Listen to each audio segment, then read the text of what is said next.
Okay, तो am I audible to all? Please let me know. सबको आवाज आ रही मेरी?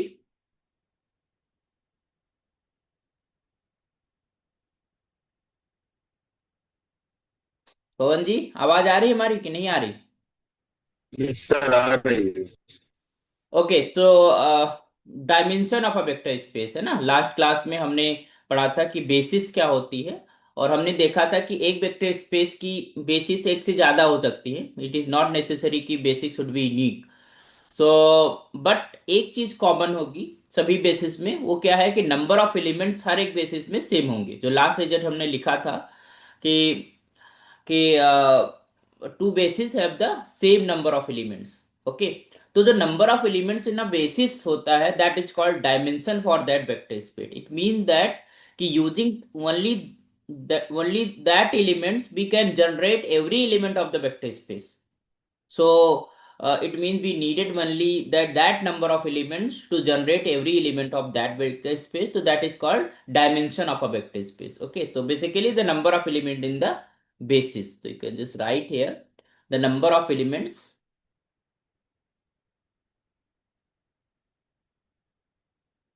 The number of elements in any basis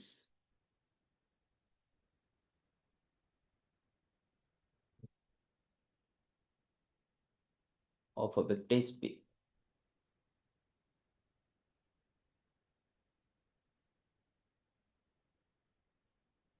Pure is called dimension.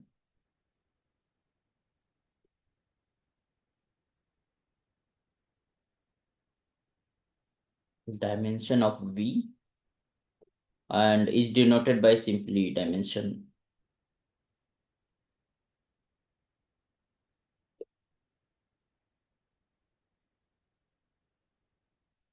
Clear? तो this is dimension. सो अगर हमारे पास किसी वेक्टर स्पेस की डायमेंशन फाइनाइट है तो उसे हम फाइनाइट डायमेंशनल वेक्टर स्पेस बोलते हैं। और अगर हमारे पास किसी वेक्टर की बेस जो डायमेंशन है वो इनफाइनाइट है, it means there we need infinite number of vector to generate such vector space. तो that is called infinite vector space. Okay, you can say here if the dimension of V is just equal to n, then V is called n-dimensional vector space.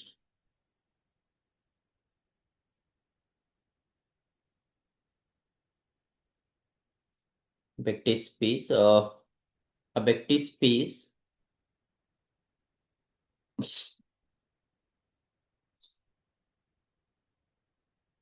of finite dimensional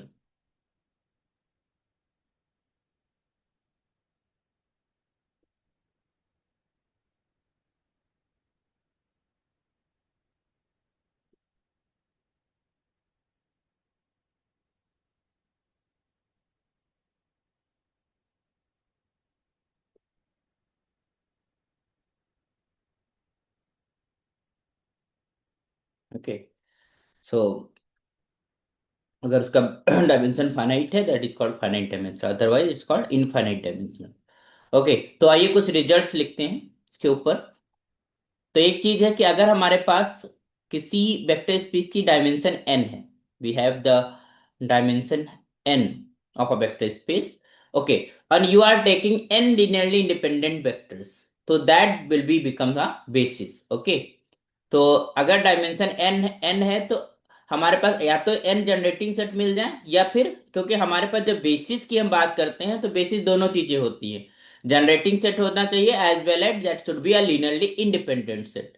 तो अगर हमें पता है कि इस vector space की dimension n है, तो हमारे पास कोई भी li, कोई भी लीनियरली इंडिपेंडेंट n वेक्टर्स अगर हमको ले लेते हैं तो वो हमारी बेसिस कहलाती है। इसी तरीके से अगर हम कह दें कि ये n वेक्टर्स हमारे जनरेटिंग सेट हैं, तो हमारे पास वो भी बेसिस हो जाएगी क्योंकि वो लीनियरली इंडिपेंडेंट होंगे ही होंगे। ओके, तो let us C.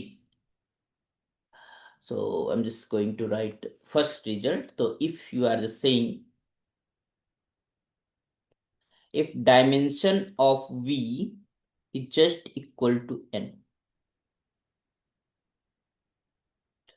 Dimension of V is n, and B have a subset S which have elements v1, v2 up to vn. N vectors we have which are linearly independent. तो अब हमको ये नहीं check करना है कि ये generating set है कि नहीं, हमने बस इतना चेक कर लिया कि these are linearly independent.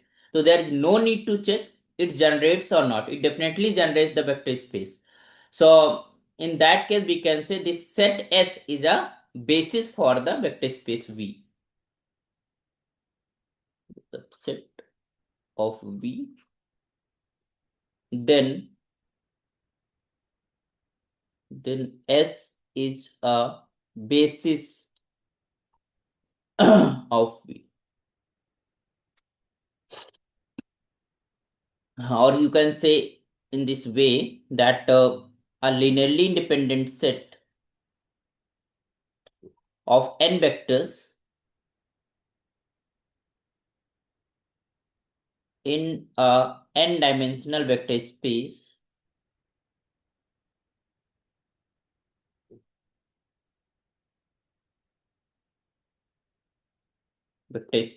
is always a basis. Okay. Second result, अगर हमको n जनरेटिंग सेट्स मिल जाए, जनरेटिंग वेक्टर्स मिल जाए, that definitely will be a basis. Okay, so for second result we have, so you can just write here, if the dimension of V is just equal to n, and in the similar way S is have some vectors v1, v2 and v2, vn, which it generates the vector space V.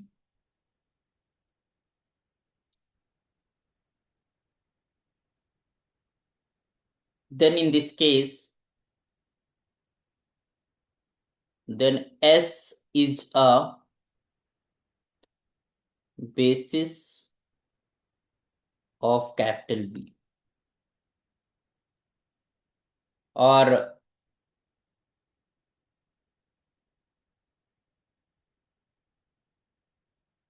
a generating set of n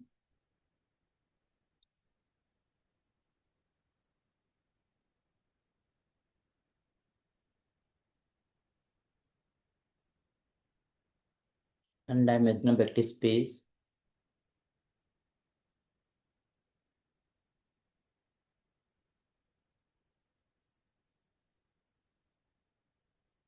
okay, a generating set of n vectors in a n-dimensional vector space is a basis. okay, तो अगर dimension पता है तो हमें या तो generating set मिल गया या हम linearly independent set n vectors पा जाते हैं, तो वो हमेशा बेसिस बनाते हैं. ठीक है, जैसे कि फॉर R2 है ना, basis, standard basis for R2 space क्या होती है तुम्हारे पास, दैट वी हैव 1,0 एंड 0,1. ठीक, तो this is also generating set as well as linearly independent set. अब इसका मतलब है कि dimension of R2 is just simply equal to 2, क्योंकि इसके अंदर नंबर ऑफ एलिमेंट्स कितने हैं, 2. ओके, तो डायमेंशन R2 की 2 हो गई. अब हम कोई भी लीनियरली इंडिपेंडेंट सेट रख लें, तो जैसे 2,3 एंड दिस इज 0,5, ये हमारे पास Li वेक्टर है. This is a linearly independent vector, तो this is also a basis. अगर इसको हम, दिस इज कॉल्ड B1, तो this is B2, and if you are writing like this 2, this is -1 and 5,6. okay, so this is also linearly independent, this is also basis. तो in the similar way every linearly independence of order 2 है ना, मतलब two vectors which are linearly independent, that will form a basis for R2. It means every element of R2 can be generated by these vectors. okay, in the similar way if you are talking about the R3, It means you are talking about the dimension of R3. You know that that is your 3. R3 और R है, ध्यान रखना, R3 और R. So this dimension is 3.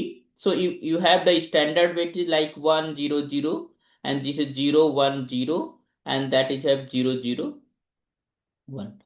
So this is the standard basis. Then every this is also a Li vector. In the similar way, any Li vectors of order of three vectors which are Li will form a basis. So I'm going 2 0 0, and I'm just writing 0 5 0, and this is 0 0 minus 1. So this is the basis. This is also a linearly independent. Okay, got it. तो these are results is saying that similarly अगर हम generating set three निकाल देते हैं तो वो हमको L I check करने की जरूरत नहीं, अगर हम एल आई चेक कर लेते हैं तो हमें जनरेटिंग चेक करने की जरूरत नहीं। क्लियर। तो in the behalf of that हमने एक चीज देखा था कि maximal linearly independent set and minimal generating set, है ना। तो हम अगर कोई जनरेटिंग सेट है तो उसे रिड्यूस करेंगे अप टू डायमेंशन, है ना, एल आई वेक्टर्स। और अगर हमारे पास कोई एल आई वेक्टर्स है तो उसको हम इंक्रीज करेंगे up to dimension up L I vectors, है ना। तो let us have some result 9 here. यहां तक क्लियर चीजें? Sorry, I am not going to, जी sir. It's 9, it's third number result. Yes. Okay, so in a finite,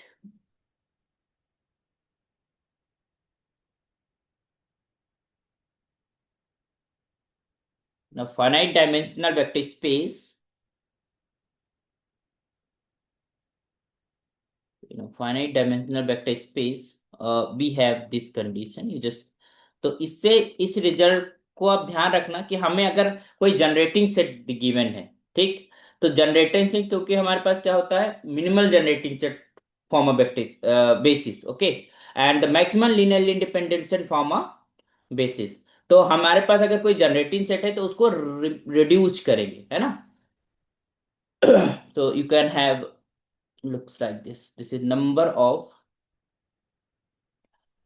elements in any li set। तो li set है तो उसे increase करना होता है, it always will be lesser और equal to the number of elements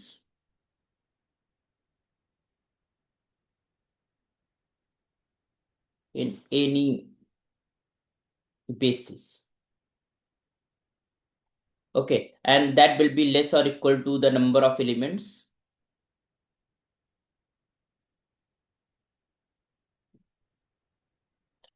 in any generating set।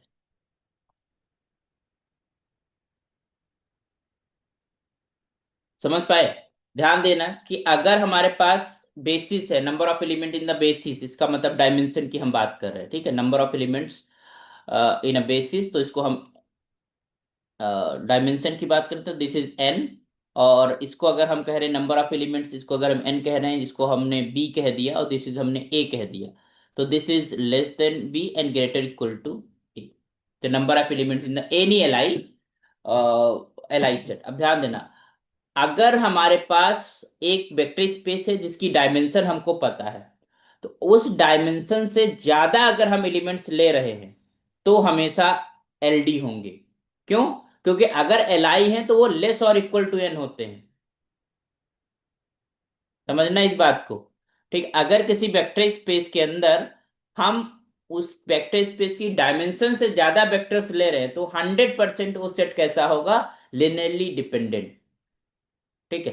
तो ये, और अगर और अगर हम डायमेंशन से कम एलिमेंट्स ले रहे हैं तो कभी भी वो वेक्टर स्पेस को जनरेट नहीं करेगा।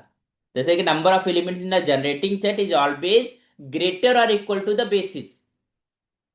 समझ गए ना। तो अगर हमने कहा कि हमारे पास वेक्टर स्पेस है R4, R4 मीन डायमेंशन उसकी 4 है, हमने 3 वेक्टर्स लिया, तो क्या 3 वेक्टर्स उसको जनरेट करेंगे? कभी नहीं, पॉसिबल ही नहीं कि 3 वेक्टर्स उस वेक्टर स्पेस 4 को जनरेट कर सके जिसकी डायमेंशन 4 है, ठीक है। तो ये चीज हमेशा ध्यान रखना कि हमारे पास डायमेंशन से ज्यादा अगर हमारे पास वेक्टर्स हैं तो वो हमेशा लिनियरली डिपेंडेंट होंगे। तो there is no need to check कि वो लिनियरली डिपेंडेंट है या इंडिपेंडेंट है, तुम्हें चेक करने की जरूरत ही नहीं। और अगर हमारे पास डायमेंशन से कम वेक्टर है तो कभी भी वो जनरेट नहीं करेंगे वेक्टर स्पेस को। ओके, तो ये thing you just know about it. Clear? तो नेक्स्ट रिजल्ट की तरफ बढ़ते हैं।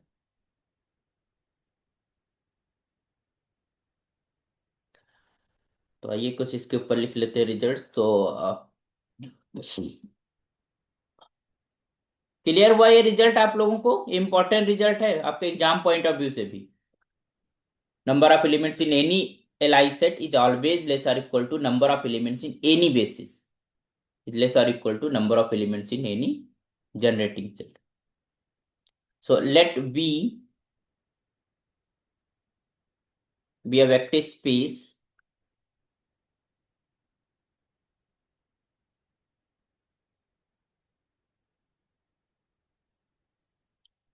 of dimension n, and we have S is a non-empty set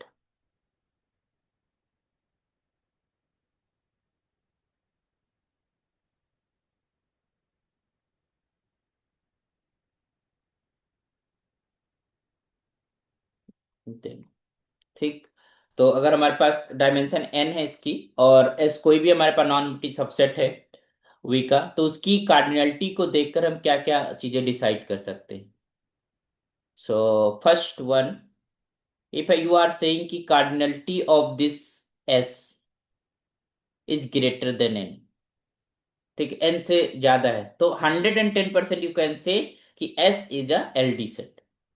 अच्छा, जनरेटिंग सेट के बारे में बोल सकते हैं कि इट मे और मे नॉट जनरेट, है ना, जनरेट भी कर सकता है और नहीं भी, बट लिनियरली डिपेंडेंट डेफिनेटली होगा। ठीक है, then S is linearly dependent and S may or may not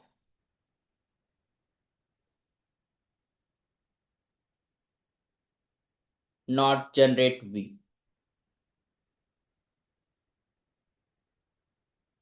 Clear? Number second, if this cardinality of S is less than N, then S cannot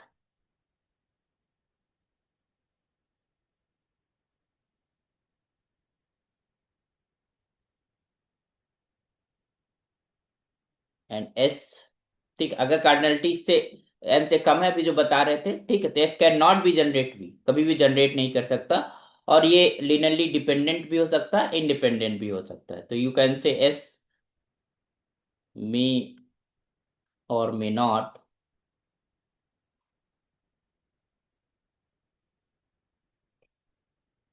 B linearly independent. Number third, अगर इसकी cardinality n के बराबर नहीं है, if you are saying cardinality of S is not equals to n, then S cannot be basis।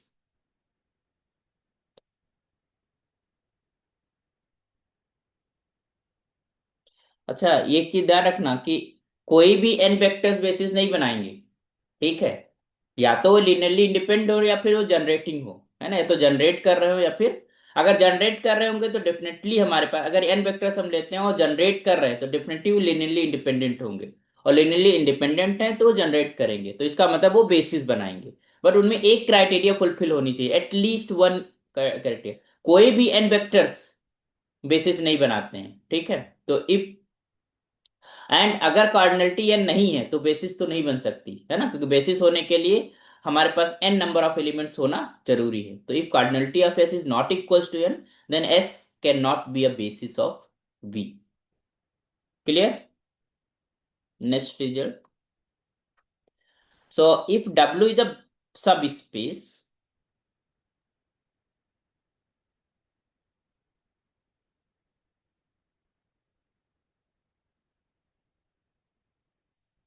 subspace of V, then dimension of W is always less or equal to dimension of V। ठीक है, जो vector space होते हैं उसका, उससे सब space की dimension हमेशा कम ही होगी, है ना, लेस और इक्वल टू। अगर हमारे पास, if you are saying further, if dimension of W is just equal to dimension of V, this is if and only if W is nothing that is equals to V। मतलब V, अगर हम कह रहे हैं कि dimension of W vector space के equal है, तो समझ लो वही वेक्टर स्पेस पूरा जनरेट हो जा रहा है ना। तो in that case you can से W is nothing that is your V। तो this is a result of if and only if.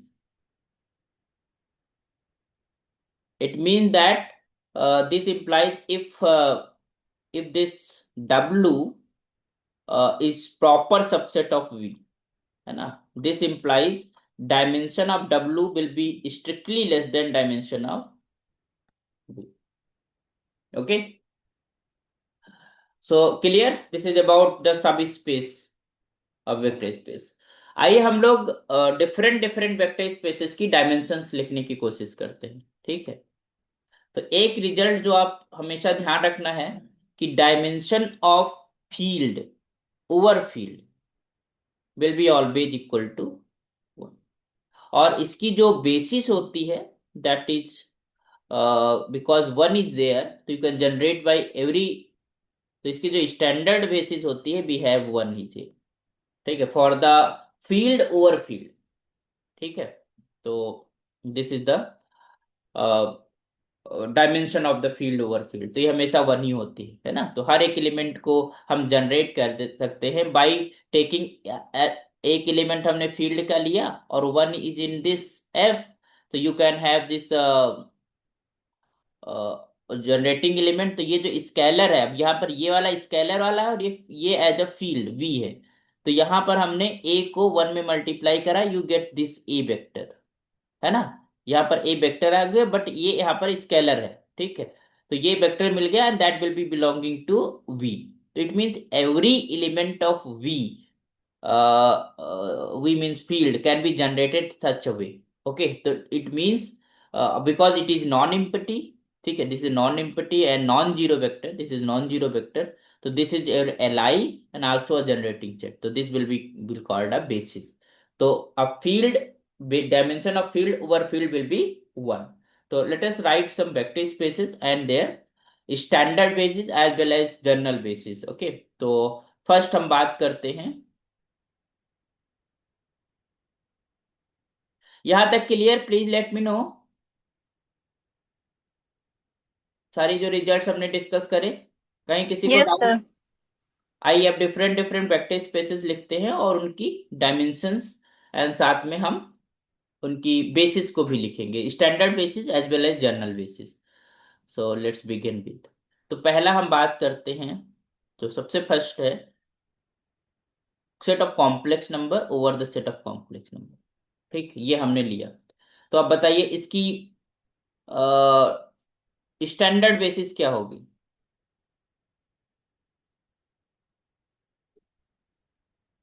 अभी हमने बोला था स्टैंडर्ड विल बी ऑफ 1, है ना, 1, there is only 1 element. What is the general basis? Any non zero vector from here, कोई भी non zero vector ले लो, ठीक है। तो this will be A plus iota B type का कोई भी एलिमेंट हो सकता है, such that this A plus iota B is a non zero number, क्योंकि जीरो, अगर जीरो हो जाएगा तो एलडी वेक्टर हो जाएगा ना। So it means that this is standard basis. तो हर एक वेक्टर स्पेस की, जो कि नंबर सिस्टम के वेक्टर स्पेस है, उसकी स्टैंडर्ड बेसिस आपको याद होनी चाहिए। हम सभी लिखेंगे, बहुत ढेर सारे हैं, हम हर एक वेक्टर स्पेस की यहाँ पर बेसिस और स्टैंडर्ड जनरल बेसिस लिखेंगे, ठीक है। तो स्टैंडर्ड बेसिस याद होना आपको बहुत जरूरी है, क्योंकि उसके ऊपर जब कभी भी प्रॉब्लम आएगी तो हम पहला दिमाग हमारा स्टैंडर्ड बेसिस पे जाएगा और उसको लेकर हम कैलकुलेशन परफॉर्म करेंगे, ठीक है। तो यहाँ पर C over C is the vector space में the field over field, this is the vector space field, तो इसकी डायमेंशन तो 1 ही होनी है, तो 1 non zero vector will be the basis for it, है ना। और इसकी डायमेंशन हमारे पास क्या हो गई?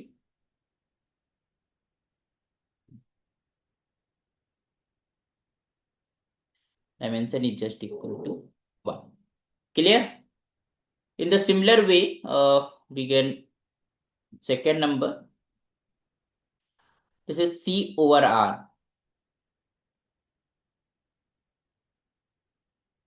C over R। अब ध्यान दीजिएगा, हमें कॉम्प्लेक्स नंबर जनरेट करना है, तो क्या हम खाली रियल नंबर से जनरेट नहीं कर पाएंगे, क्योंकि आयोटा का होना वहां पर जरूरी है। तभी तो हम कोई भी कॉम्प्लेक्स नंबर लिख पाएंगे, रियल नंबर के combination. You know that every complex number is written as X plus iota times of Y. तो these X and Y are the scalars, these are scalar, this is set of real numbers, है ना। And तो it means we needed one as well as iota है to generate every complex number. ठीक है, तो it means that the standard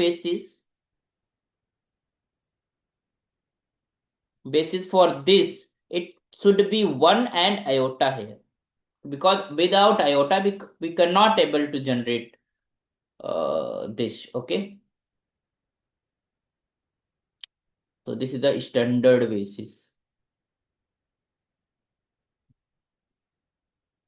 तो okay, तो इसे अच्छा, अब हमारी बात करते हैं जनरल बेसिस की बात करते हैं। तो जनरल बेसिस में कोई भी हम, अब इसकी डायमेंशन हमारे पास कितनी हो गई अगर हम बात करें डायमेंशन की, तो dimension of this dimension is just equal to 2। इसका मतलब कोई भी two linearly independent vector will form a basis. तो अगर हम इसकी जनरल बेसिस लिखने चाहें, तो अगर हमने दो वेक्टर्स लिया, ए प्लस अयोटा बी और सी प्लस अयोटा डी, अब ये दोनों वेक्टर क्या होने चाहिए तुम्हारे पास? Linearly independent. तो उसके लिए हम क्या देखेंगे? इनको हम देखते हैं, इनके लीनियरली इंडिपेंडेंट है तो इसके लिए हम मैट्रिक्स फॉर्म करते हैं, ए बी आयोटा बी, इनका लीनियर वो लिखते हैं इसमें रो में, और this is C and this is your D. ये हमने लिखा। ये हमारे पास लीनियरली इंडिपेंडेंट कब होंगे? जब ये वेक्टर नॉन जीरो होगा। It means matrix determinant of this should be non zero. इसको अगर डिटरमिनेंट निकाले, this should be non zero. तो this implies A D minus of B C should be non zero. Then you can say this A plus iota B and C plus iota D will be linearly independent set.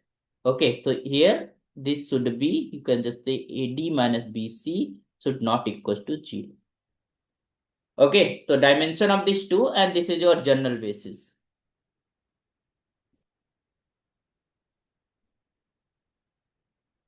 Okay, number third, एक चीज ध्यान देना यहाँ पर, the C over Q, C over Q. ठीक है, Q is the field, C is the field. ठीक है, ये हमारे पास एक वेक्टर स्पेस बनाएगा, बट यहाँ पर इसकी स्टैंडर्ड बेसिस भी डिफाइन नहीं होती और आपकी जनरल बेसिस भी डिफाइन नहीं होती। And this dimension of this, अगर कोई भी फील्ड हम क्यू ले रहे हैं, ध्यान रखना, नंबर सिस्टम के अंदर अगर हम फील्ड क्यू को ले रहे हैं तो वेक्टर स्पेस जरूर बनाएगा, we are not defined its basis. Okay, तो बेसिस नहीं डिफाइंड होती है, तो इसकी जो डायमेंशन ली जाती है वो इन्फिनिटी ली जाती है। तो dimension we are taking here infinite. तो हमेशा ध्यान रखना कि अगर हम फील्ड को क्यू ले रहे हैं, ठीक है, in a number system, only Q और क्यू छोड़कर, क्योंकि क्यू और क्यू अगर हम करेंगे तो उसकी उसकी डायमेंशन कितनी हो जाएगी? 1 हो जाएगी। ठीक है, तो this is, you just remember. Next है अब बताइए आर ओवर आर के लिए। आर ओवर आर के लिए निधि, तुम्हारी स्टैंडर्ड बेसिस क्या होगी?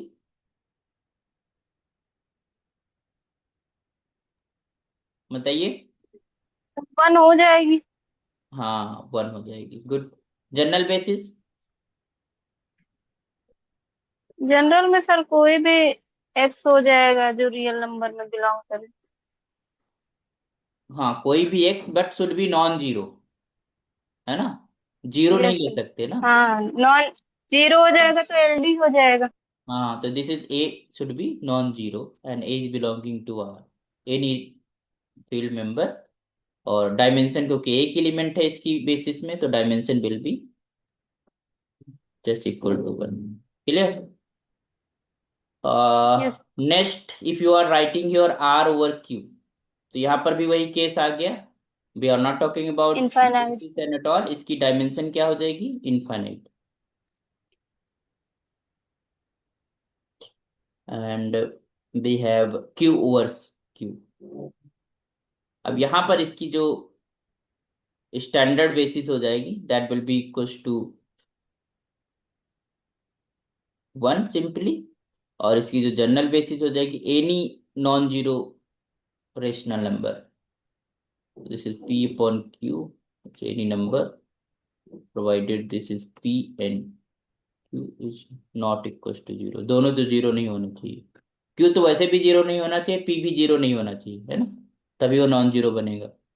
और डायमेंशन तो that is equals to one. तो ये तो नंबर सिस्टम में हम बात कर लिए। अब हम यूक्लिडियन स्पेसेस पे बात करते हैं, मतलब R N R cross R, इस पे हम जाते हैं।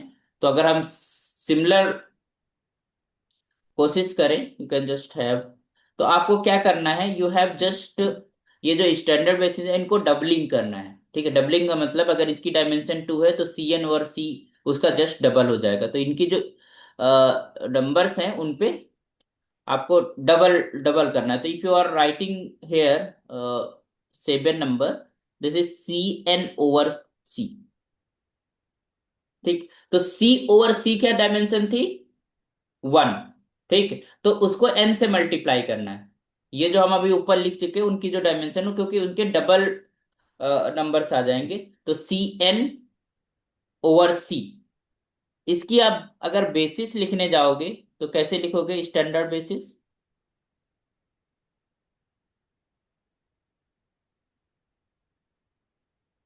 बताइए।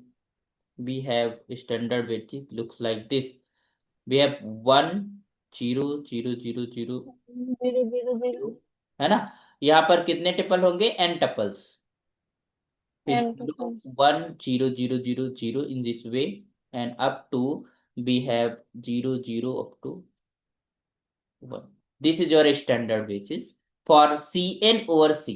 तो ये कितने नंबर ऑफ एलिमेंट्स होंगे? एन मेंबर्स होंगे। ठीक है। और अगर जनरल बेसिस की हम बात करें, तो कोई भी हम एल आई वेक्टर्स ले लें, है ना? General basis means any N linearly independent vectors. ठीक है। और डायमेंशन इसकी क्या हो जाएगी? Just equal to. क्लियर? तो आपको ये स्टैंडर्ड बेसिस याद रखना है for the C N over C. What will be the C N over are?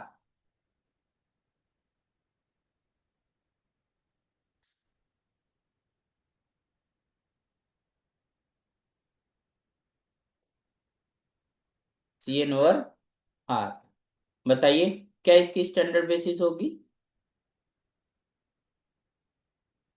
एक तो हमने वन के साथ टपल बना लिए, और इसमें अयोटा की भी जरूरत पड़ेगी क्योंकि आर के अंदर अयोटा नहीं है ना। तो you will have to write like this, this is one zero zero zero zero, ये हो गया। फिर zero one zero zero up to we have zero zero, ये तो वन के लिए टपल्स हो गए। उसके बाद अयोटा के लिए भी आपको टपल्स बनाने पड़ेंगे। Iota zero zero zero zero iota, and this is zero, and up to we have zero zero up to aorta.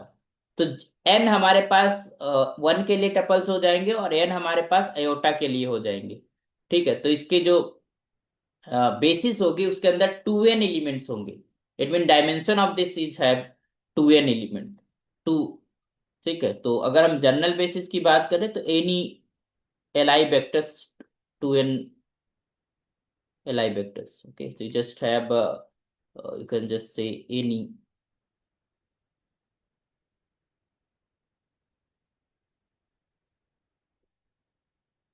ठीक। और डायमेंशन की अगर बात करें,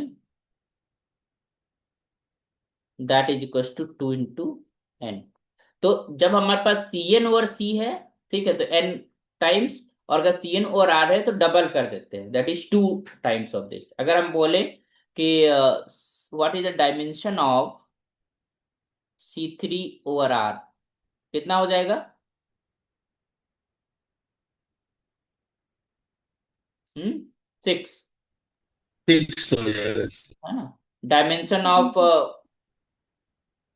R2/R कितना होगा?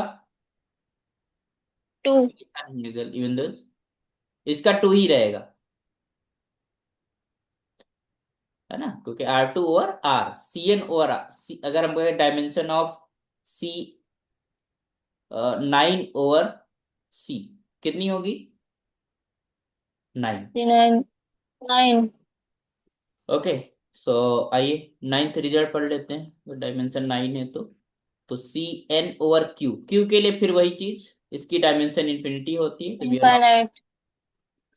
इनफाइनाइट।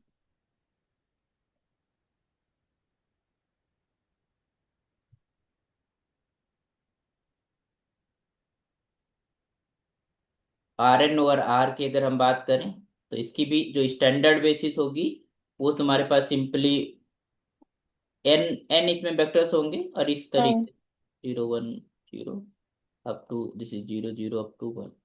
तो this is standard basis. General basis की अगर हम बात करें तो any n linearly independent vectors, और इसकी डायमेंशन तो हमारे पास जस्ट इक्वल टू एन। फिर अगर हम RN/Q की बात करें, if you are just say, अच्छा हम ले इसलिए रहे हैं क्योंकि छूटे ना, this is also vector space, so the dimension is infinity है, इनफिनिटी। ठीक है। फिर अगर हम QN/Q लेते हैं, so in that case the standard basis will be same as of R, so this is 1 0 0 0 0 1 0 0, in this way we have 0 0 to 1, okay। So general basis वही same, any NLI vectors, और इसकी dimension जो है that is equal to n. Okay, so this is all about number system and Euclidean spaces. Okay, clear? तो ये आपको ध्यान रहेगा। अब जितने भी हम वेक्टर स्पेसेस पढ़ चुके हैं, जैसे हमारे मैट्रिसेस के ऊपर, पॉलिनोमियल के ऊपर, उन सबके बेसिस और डायमेंशन लिखने की कोशिश करना, ठीक है। तो नेक्स्ट क्लास आपका कल होगा। आज अभी मुझे एग्जाम के लिए जाना है, एग्जाम ड्यूटी के लिए जाना है, तो वी विल डिस्कस टुमारो, ठीक है। तो आप लोग जो है जो अदर हमने वेक्टर स्पेसेस ढेर सारे पढ़े हैं, उन सबकी आपको बेसिस और डायमेंशन लिखनी है, एटलीस्ट स्टैंडर्ड बेसिस। ओके, आप सभी लोग करोगे?